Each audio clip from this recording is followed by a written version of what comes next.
Hello,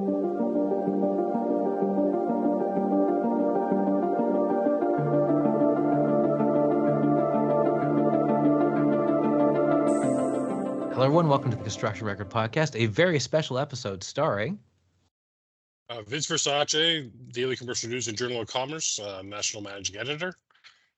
And Lindsey Cole, Daily Commercial News and Journal of Commerce Editor.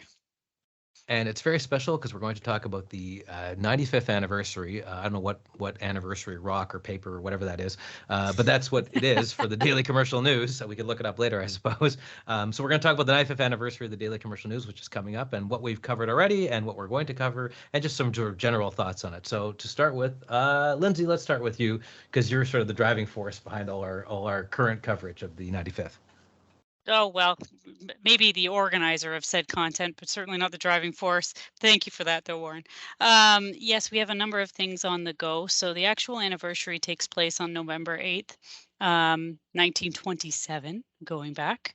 But in terms of what we're doing now for our coverage, we've already had an awesome story done by staff writer Don Wall on Union Station, which was also officially opened in 1927. So the parallels are there in terms of its, the DCN wrote about it over the years. It was covered in the 50th anniversary edition as well as kind of a highlight. So while we were digging through the archives, Vince, our editorial lead design, Edward Bailey, and myself, we came across this story about Union Station. And, I think the old saying sometimes holds true. The more things change, the more they stay the same, because Union Station is still undergoing quite a few modifications and modernizations. So Don did a really great piece that I hope everyone checks out that was already online earlier this week, just at our website, dailycommercialnews.com. But it's basically highlighting the storied past of Union Station. And it is quite storied. So it has a lot of disagreements, if you will, about its construction, a fire that impacted things. It has some new modern elements and what's going on there. And then it has some interesting voices in it from the industry as well as even from the political front. So it's a pretty cool piece. And, going forward from that, all week leading up to November 8th, we'll have various things on social media and online, just celebrating this milestone for us. We've got some top headlines over the years that are sure to grab some eyeballs because there's some neat project pieces, but also some issue-based things, which, again, I'm not going to give too much away in terms of our final pieces, but it's amazing what was covered in our archives and what is still covered today. One of the other items that we had online is a celebratory piece that Vince wrote that I'll kind of throw to him to comment further on. But just from my perspective, it's commemorating William Conway's progress photography over the years as he recently retired. I'm sure everyone looking through the DCN pages over the years remembers those wonderful site shots he took. So Vince, you worked with William for many, many, many years. So we thought it was only fitting to pay tribute to him for our 95th. Yeah, for sure. Well, like William's photography became synonymous with the DCN, and the DCN became synonymous with William's photography. 27 years he was shooting for us. I've been around for 15 of those. And so he was already well established when I came around. And by the time I had the opportunity through promotions to actually work with William, talking about the projects and the photos, it was just a steady hand out in the industry that was our eyes and even our ears. You know what I mean? William would never tell tales on stuff that he would hear at sites or from people from the industry. But you know what? If he saw something interesting at a site, it wasn't just about the photography. He'd call back or drop an email to Maggie Cadeau, our editorial associate. That was always his first point of contact, or drop an email to me. He's like, "Hey, Vince, this is happening at this project site. Never really seen this equipment used this way before. It's the first, right?" But it was about the photography. And as I told him when he called me to say that he was retiring, it's bittersweet. The time was coming. He'd been hinting at it, right? But we had a great conversation. I'm going to think back, like when my time was done. You know what I mean? And some of the conversations I've had of people, exit interviews, we'll call them. My convo with William went on for almost like 2 hours. And it wasn't just about construction and construction in Ontario and construction photography. It was about photography and growing as a professional. Even when you think you have your skill set done, you've developed your set. Like, I mentioned it in that tribute piece about William. His craft of photography underwent this seismic change, the biggest change it ever went through in its 200 years of known history on this planet, going from film to digital. And the three of us, through our craft, and this ties into the DCN and why the 95th is worth celebrating, is we've seen our craft, our industry of journalism, go through this change too, from paper to digital. Some people have held on, some haven't, some have gone by the wayside because they couldn't transition and change. So they're parallel, I think. And that's why I told William, it's like, it's worth celebrating your time, your retirement, as we celebrate the 95th, because there's a lot of parallels, right? William went from sending these stacks, nobody can see this on the pod, but I'm holding my hands apart by almost like 18 inches, right? Stacks of photos he was sending as proofs into the office. They come in the big manila envelope and you would sit there. And I came here, when I started the DCN, I was at the tail end of that still. The proofs were still coming in. You know what I mean? Via print. They started to come in a bit more digitally via email, right? But he had to change on the fly, right? And he talked about that when we chatted about his retirement. But also when you look at the body of work didn't suffer. In a way, it probably got better because, as William said to me, it challenged him. You know what I mean? All of a sudden, you have these new tools at your disposal to capture that activity at the construction site, which so many of us take for granted. Let's face it, the public, beyond people that work in the industry, recognize construction as one of the 4 seasons in Canada, basically, apparently, like especially in Ontario, right? It's about the orange sign that slows you down on the way to the commute to work, on the commute home. But William on those sites is capturing like the living, breathing organism that is a construction site. And I said it in the tribute, but also I'm proud. I'm proud that we were able to associate ourselves with his work. My predecessors, the ones who hired him and brought him on, deserve kudos. You know what I mean? I inherited William from the past regime, but they saw something there too. We had other photographers, we had other construction site photographers as well, but William stood the test of time compared to the others, right? He stayed interested. He still had that curiosity that the 3 of us in our team shares about this industry. And so it was a pleasure to kind of tribute that, and also just think about the 95th. And when I think about the content plan that you're rolling out, Lindsey, and the stuff that we talk about, Warren, on the pods, like, the one word that comes is relevance, right? The DCN has remained relevant to this industry in Canada, just not in Ontario, for 95 years. We've been carrying project data, project leads, tenders, and stories about the industry for almost a century. We already enjoy this through the Journal of Commerce, Warren, your paper, where you started with us.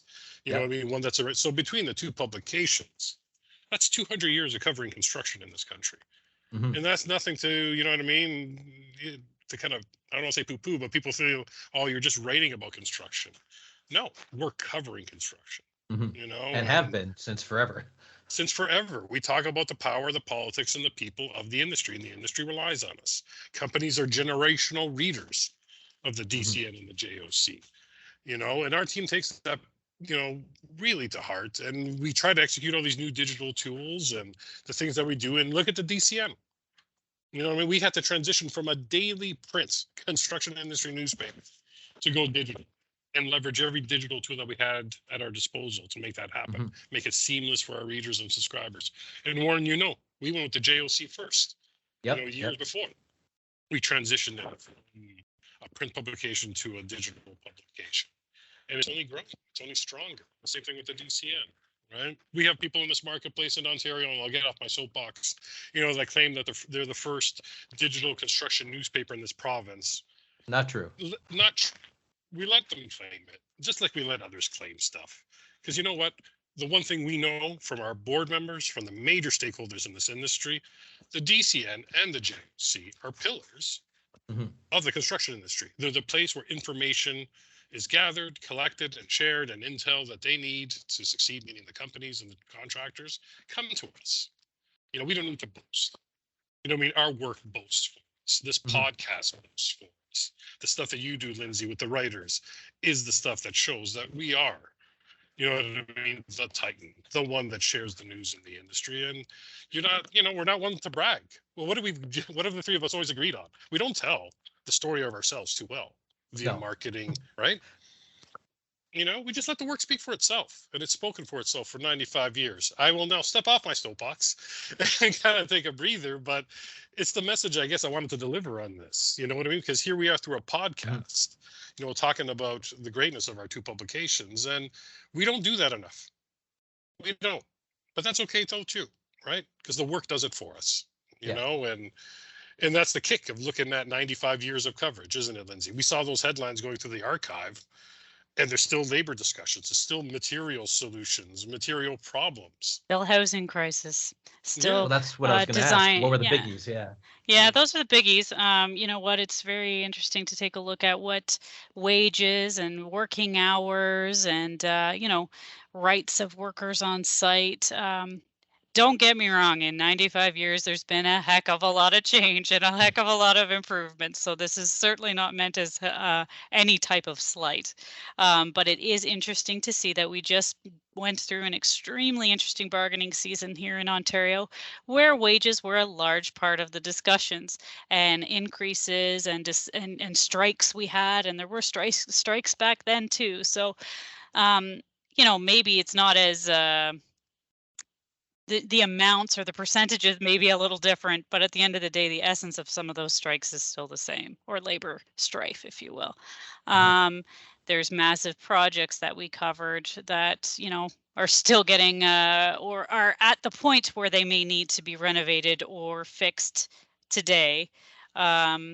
And then you have, it really was mentioned, the supply chain constraints and material shortages that were happening throughout the archives that we looked at. So it is an extremely pressing matter now, where we're seeing project delays and where we're seeing some companies not even bid on things anymore. But it is something that's plagued this industry over the years. So that was fascinating to us when we were digging through those archives, just to see that this is well, it is an industry that is evolving. It's also an industry that has faced its share of challenges and persevered. So that's pretty cool. And our newspaper was able to capture that. And that's the value that journalism and newspapers bring. Yes, we're in a digital format now and bringing news online every day. And that might have been a huge change for us, but the essence of what we do stays the same.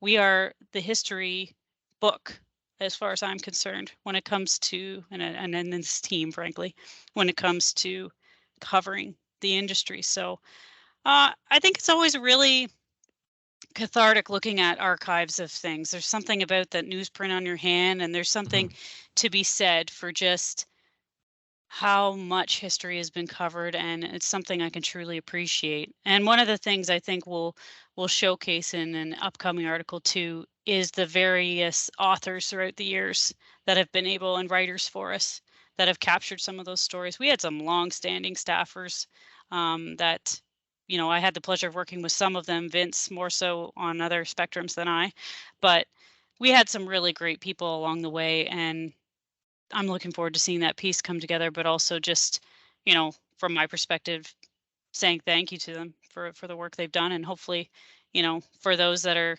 still able to look at what we do, they're proud to see this publication carry forth. So that's my perspective anyway. On the, you know, I was thinking back, because Warren and I are of a certain vintage compared to you. That's very true. Yes. When we were looking at kind of when I look at the overlay of how the DCN covered certain stories around some key things that were happening in the general world beyond construction, the news team had the foresight to kind of synthesize that stuff for the construction reader. And two of the things that came out as I was going through the archive, one is the oil crisis in the 70s, right? There was coverage around that, right? But also the free trade agreement, NAFTA, the first drafting of that, right? And here we are, we're seeing the construction related stories, the stuff that the readers needed to know. How does this affect your industry? We do that now with the federal budget. You know, we sometimes, when we first started getting back up on Parliament Hill, getting credentialed, going in there, you know, some people would ask in the industry, why are you doing that? You know, I can just read the results of the budget, the Fed budget in the Globe and Mail tomorrow morning, right? But then we started to prove, through the DCN and JOC why we do that, why we dedicate the resources to synthesize and get the information the construction industry needs. That's a bit more in the weeds sometimes, a bit more minutiae that a commercial paper just won't cover because they don't need to, other than the big infrastructure spend, maybe, you know what I mean, transportation spend or housing. We get in there, and that's once again fulfilling our mandate, right? So doing what we do, and that's the treat, because we are the historians of the industry, and it leads back to the word of institutional and institutional knowledge. You're talking about the former people that have worked at the DCN, and we have it on the JOC as well. The institutional knowledge we have out there from ex-employees, from former employees, you know, that we can still lean on, or who call us unsolicited and let us know, sometimes background, or give us news tips about, hey, this is how we did this actually 10 years ago when it came up. Let me tell you, right? Like a couple of names that come to mind, you'll see it. It's just like, there's Rob Bradford, former head of the Ontario Road Builders Association. He was the editor at the DCN when it celebrated its 50th. Wow. You know, there's his column about that, and it's in there. You know what I mean? I think about Grant Cameron, one of our freelancers, former editor with the team here at the DCN from the DCN newsroom, a valuable resource for us, you know, just as Rob is still. And then, of course, we have the past folks that aren't with us. You know, on this podcast, I've talked about them before, Corky Corlick and Patricia Williams, two names synonymous with the DCN for two very different reasons. You know, Corky through his columns, but also he used to be an editor and a writer and a reporter in the old Patrick Street office of the DCN when it was downtown. I used to love hearing, you know, Corky's stories about how he would look out his window and see the CN Tower being built. You know, what nuts. A treat. That's nuts. You know what I mean? Yeah. He's seeing it rise up out of the ground, right? And Pat, with everything she did as a woman construction reporter in this industry, you know what I mean? Trying to cut her way through stuff. At that time. It's still difficult enough now, you know, at times, some of the stuff that happens at conferences and events, right? So imagine back then, you know, and you always see, it's a lot of hyperbole, you know, we stand on the shoulders of giants, you hear all that stuff, but you know what, we do stand on the great work of the people before us. And in future generations, I like to hope what we've done, helping these two papers, in particular the DCN and JOC, transition to the digital world, the future teams will build upon what we did. You know what I mean? Always remembering the one thing, it's all in the work. You know what I mean? Like, it's all in the work. That's what makes it worth it, and that's what makes us relevant still, you know. So that's why I'm excited for the other pieces too. And I guess I better write an editorial for you too, Lindsay. for yeah, you're on deadline issue, for that, so I expect it in. You know, you better get motoring on that. I just have to add something really important. You know, you said you and Warren are of a certain time compared to me. Does that mean you guys are old or yes, what? In fact, it does mean we're old. Yes, right, Warren. Yes. Sorry, just had to go with that. I had to go with that. I don't often get admissions of that. So I'm going, oh, I'm old enough to not recognize celebrities, and it's sort of freeing in a way, actually. Isn't it? Who's that? Who cares? Yeah, well, exactly.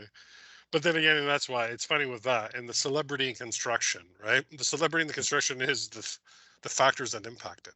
And it's funny when you look back through the two pubs, it's about that. Some of the what is old is new again, right? But in our time together, I think about the two of you and myself, like, we've seen the news cycle come and go on a couple of topics. When you think about lead, think about lead. Yeah. When it first was coming out, oh my God, what is this? Oh my God, can the construction industry work to it? Are those standards fair? And we covered that whole cycle of that discussion, right? Until they found to a comfort point. And now lead is just, it's something that happens, right? Now it's just kind of a, okay, yeah, we're going for lead gold or lead platinum. Yeah, it's like a little line in it somewhere down near the bottom. Yeah. But then again, you have no, of course not. But then you have other emerging certifications that are still quite prevalent in the headlines, like Passive House and, you know, these well certifications and stuff like that. So, you know, you're seeing an entirely different set of requirements that are coming forth that more people are either jumping on or talking about, at least. So it's interesting to see some of those new emerging topics that will probably be in another 50 years, maybe something just like lead, like you're saying, Vince, just you know, something that you throw in as a line in a story as opposed to a whole story based on said topic. It's interesting that way. So it's like prompt payment, you know, or other Here's a counterexample. because the DCN started after, not all that far after Spanish flu, which is the wrong name for it, but the influenza epidemic.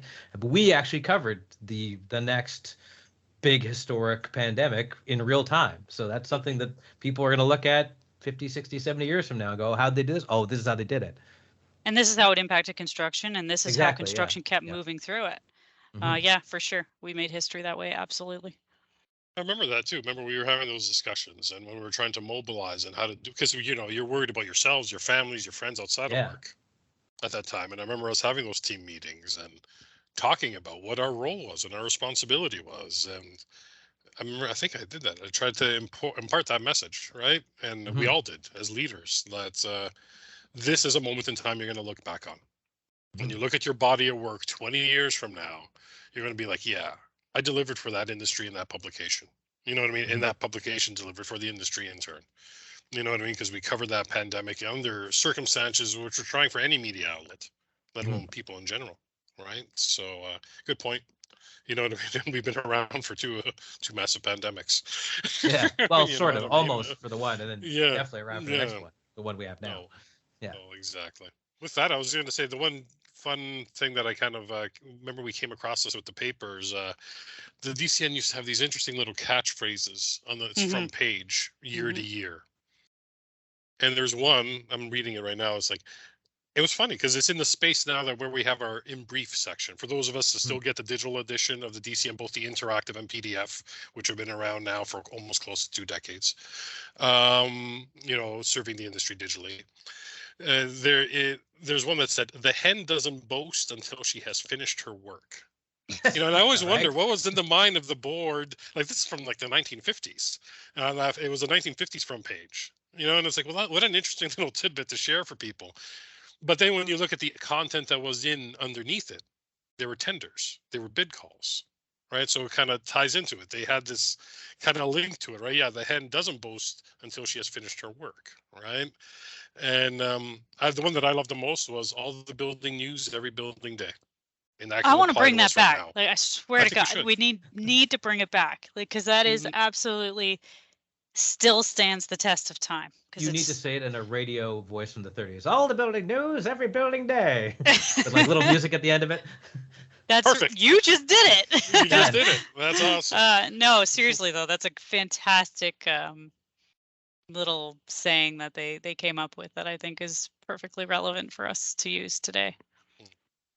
I mean, with that, I guess it's appropriate to say thank you. Thank you to the readers and subscribers and companies and industry stakeholders that have been with us. Some of them have been with us throughout this whole journey, through their families, through the existence of their companies. I've said it before on the pod, like I can speak as somebody that had a DCN subscription in his house, thanks to my dad when he started his business, right? It's something that touches people and changes people's lives because of the intel and the news that's in it. But people have stayed with us. Some people have gone away and come back. They try to, the flavor of something else, but people always turn back to us. People want to know what the DCN is covering. And it doesn't matter who's in power, provincially, federally, municipally. Our team does the work. Same thing with the Journal of Commerce. And that's one thing we can totally be comfortable in. You know what I mean? We serve the industry, and we serve news. When I go to a conference and I say, I'm from the Journal of Commerce, it never gets old. People going, oh, wow. Like, yes. I'm here, almost 12 years. So for me, it's not a big deal, but it's kind of crazy to have people go, oh, like it has that name recognition you don't think of because you're inside the belly of the beast, right? So. Sure. Yeah, absolutely. Yeah, with that, I think we should say thank you to everybody and who continues to read the news in our pages, so to speak. And we'll continue to hopefully write more history as the years go forward. Happy 95th. Yeah, definitely. Thank you, everyone.